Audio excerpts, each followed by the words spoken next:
ากสายชาลื่นน้ำตาทั้งฟ้าสะอื้นปากมุ่งเจ็บปวดดวงใจสุดฝืนฟ้า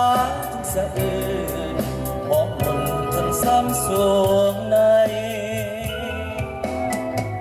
ฟ้าคงเครื่องพายจึงแก่ประทม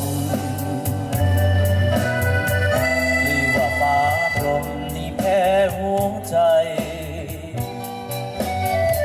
เรื่องนี้ควงโกรธนั่งลมหวั่นไหวเรื่องที่แน่ได้ความจริงต้องอย่างน้ำตาดิ้นอยากสาอย่างเส้นน้ำตาฟ้าหลังแต่ที่ฟ้าสั่นว่าดินทำกว่าฟ้า